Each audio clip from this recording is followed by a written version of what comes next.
In the 2024 U.S. presidential election, a growing number of Republican strategists and pundits believe that Donald Trump may soon shake up his ticket in dramatic fashion. The idea would be to try to change the trajectory of this race to help Trump attract independent voters.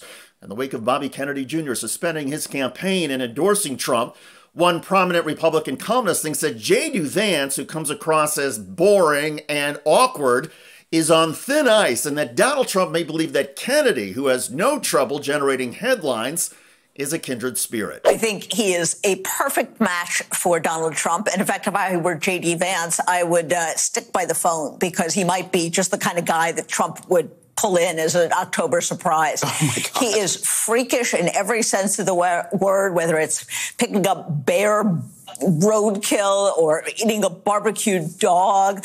But much more seriously, he's a nut. He is a conspiracy nut. He's a racist.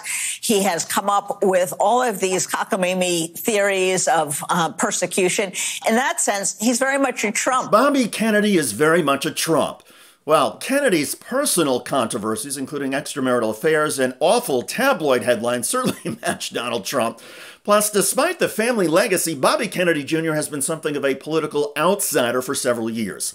He believes most of our governmental and media institutions are corrupt, so he fits with Donald Trump's burn it all down theory of governance.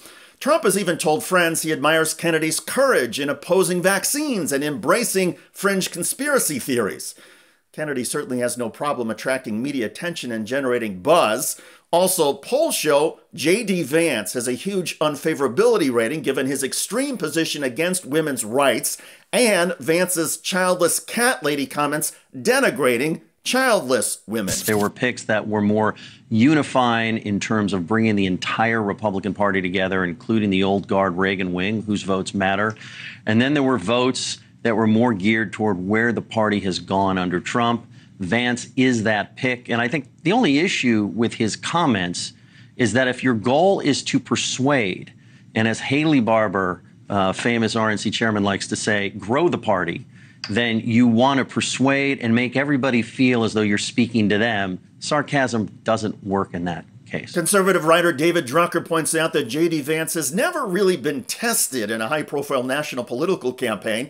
In other words, the media pressure, the adversarial nature of political attacks, those are all new to J.D. Vance, given his single Senate race in Ohio. J.D. Vance, as you just mentioned, he ran in a red state. The toughest race he had was really a Republican primary. All he had to do in the general election was get known. So this is a brand new experience for him. He has an opportunity to get his sea legs under him. And once he does, let's see how he does. He appeared on the debate stage in those Senate primary debates to be very adept, very canny. And all it's going to take is one good debate to make everybody eat their words. Ultimately, this race is about Donald Trump versus the vice president. Some people may want to scapegoat J.D. Vance as the problem. But if there's any problem in this campaign, if there's a problem, and I'm not saying there is, it's all about the top of the ticket. It's not about the running mate. And to that point, modern political history has established that running mates generally don't make much of a difference in the outcome of a presidential campaign. The problem for Donald Trump is that Kamala Harris's running mate, Tim Walz, could be the exception to the rule. Polling data shows that Walz has given the Harris campaign a boost. And the data also shows that J.D. Vance is something of a drag on Donald Trump, at least with moderate and independent voters. So does that mean Trump will dump J.D. Vance and replace him with Bobby Kennedy Jr.? Well, circle October the 1st on your calendar. That is the date of the vice presidential debate. If J.D. Vance has an awful night, and if Donald Trump is still trailing Harris in the polls, don't be surprised if Donald Trump pushes Vance out and replaces him with Bobby Kennedy Jr. It should be clear by now, Donald Trump is a risk taker who is not afraid to quickly change course, and there is nothing Donald Trump seems to crave more than shaking things up and creating his own sort of political chaos and drama. Speaking of, Donald Trump this week visited Arlington National Cemetery and ended up desecrating the hallowed ground. At Arlington National Cemetery, Donald Trump participated in a wreath-laying ceremony to mark the 3rd anniversary of a deadly attack on U.S. troops in Kabul, Afghanistan. 13 U.S. soldiers were killed during a chaotic withdrawal that continues to be the focus of Trump criticism of the Biden-Harris administration.